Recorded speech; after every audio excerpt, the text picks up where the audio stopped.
to Ohio Republican Governor Don Kasich on what he makes of this. He's at the Republican Governors Conference going on right now in Boca Raton, Florida. Governor, good to have you. What do you make of this? So they're acting, Republicans, others making too big a deal over Gruber and ignoring the message at the expense of the messenger. What do you say? Well, I think, first of all, Neil, the program itself is not working. It doesn't control costs, and it's frozen employers from actually creating jobs. But look, I mean, you know, this is just somebody who, you know, just thought he was smarter than everybody else. And, you know, God bless him. I think he's probably embarrassed, and he thinks he, you know, made a terrible mistake, which he did. And but that's not the way you design policy. You know, write it in some room somewhere with a bunch of folks who live in an ivory tower. It's just not the way to do things. It's not the way we do things in Ohio. So, yeah, I just think that it's a sad story, and it's a sad story for that guy and his family. Now, in the meantime, the president is doubling down on this sort of thing because, as you know, Governor, he's on the verge of making a series of executive actions that would freeze deportations for up to 5 million of illegals. What do you think of that? What effect might it have in Ohio? Well, I mean, the bigger problem, Neil, is that I wish he would not do this. I wish the Republicans would ask him to delay this so that they can come up with a compromised, comprehensive plan on immigration that, of course, first and foremost must include protecting the border. If he does this, what I'm afraid of is it kind of poisons the well with a well that, you know, can't stand much more poison in it. But the Republicans have to say, look, we're not going to play politics. We'll get together with you and we'll try to figure something out. It's sort of what we did in 1997 after going through shutdowns when we worked with Clinton to balance the budget, Neil. I think it's a mistake on the president's part, and I think the Republicans have to do everything they can to prevail upon him to delay this and to see if they can strike a deal down the road that everyone would embrace. Now, I understand, Governor, you've gotten a very warm reception from those attending the conference, and I've always said, and I don't mean this with any criticism, Governor, at all, that you're kind of like the Rodney Dangerfield of Republicans. You do a lot, but you get no respect. You chalked up one of the most impressive re-election victories of any Republican in this country. You got 60% of young voters. You got 2/3 of independents. You got 25% of black voters, something unprecedented for Republicans. Yet you're not in that first tier of names they mention for 2016. Whether or not you're interested in running for president, Neil, what do you make of that? Look, yeah. Well, Neil, we're getting plenty of attention in terms of what's going on in Ohio. There have been countless articles, most of which I don't want to read because I don't want to take myself too seriously. What is exciting about the talk, what's exciting about all the talk, you got me on today. I mean, there's been a lot of interest of most of the show done because I got to take care of Ohio, but the great thing is we can tell the Ohio story, and part of what I'm doing here today is telling the Ohio story and what I think we need to do for the country.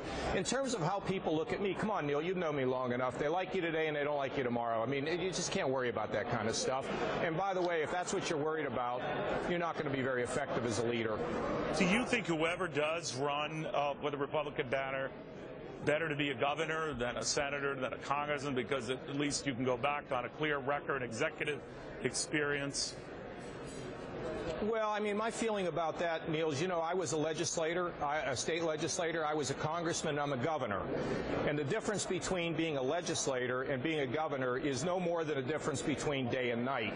And, I mean, one of the things we want to have as an executive is somebody that has some executive experience. So, you know, look, I'm not here to bash the senators or the congressmen that might want to run. But what I am saying is I think when you look at somebody who's going to be executive of a country that is a critical point in our history, it's better to have somebody that had to make tough decisions, had to show that what their ideas are work, and that's what I think, frankly, will inspire some confidence in the American people. So, you know, to me, I think it makes sense to pick an executive.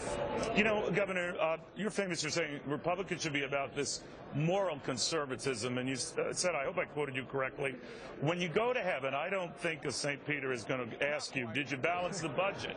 He is going to probably ask you what you did for the least of those around you. Others in your party, more conservatively minded, said, oh, he's a little touchy-feely type, he's a government type, he's a expand Medicaid type, he's a rhino. What do you say? Yeah.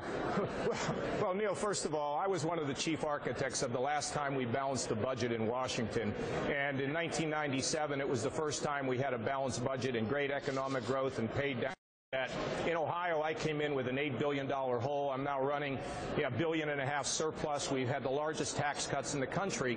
But I would say to you, for those who are conservative, for those who fashion themselves particularly as faith-based conservatives, you know, whether it's the Old or whether it's the New Testament, there's a big litany about what we do for the widows, what we do for the poor, what we do for the beleaguered.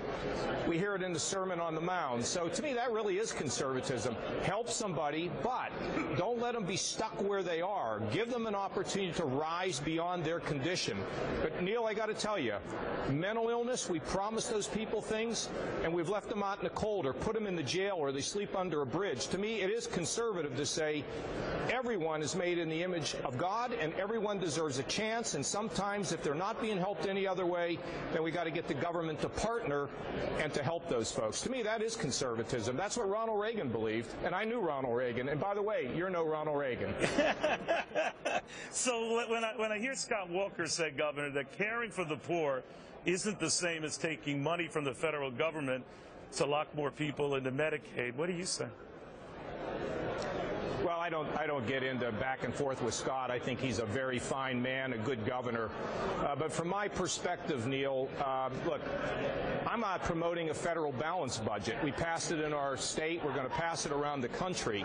But at the end of the day, when we have better economic gains in our state, when we are growing in our state, it then gives us an opportunity to do other things that have been ignored for many years. And to me, that's what people want. They want us to solve problems. They don't want us to turn our back on anybody. But that's my approach, you know, in Ohio. And, you know, it's actually worked out pretty well. I mean, we've had an amazing victory in Ohio, which I'm very grateful for, at a time we always have nail biters. So it's kind of cool, and these are good things to discuss, Neil, and hopefully people will think not only with their head but also with their heart a little bit about these kinds of issues. Do you think personal issues should come up, personal style, whether another colleague is telling a voter to shut up or you know, another is demeaning Hillary Clinton's age? Do you think that stuff matters, or is it just noise? Well, if you're referring to my buddy Chris Christie, he's one of a kind. And look, I mean, you talk about Scott Walker, he's had incredible electoral success. He's been a great governor. Bobby Jindal, amazing what he's been able to do in Louisiana. Rick Perry, growing jobs in Texas. I mean, I was on a panel with them. These people have terrific records. Chris Christie, there's a lot of Americans that say enough of all the political double talk. How about somebody that tells it like it is? So, have you ever told someone to shut up? Have you ever told someone to shut up? Well, yeah. You know what my wife told me? My wife told me, you shut up, John. All right. Well, I didn't think I would get far with that one. You and I have so much fun. I look forward to seeing you sometime soon. All right. Maybe you could sub-host on my show. Just a thought. All right. You know, I'm not going through. We're not going to go there. We're not going to go there. John Kasich, I want to thank you very, very much. Governor Kasich.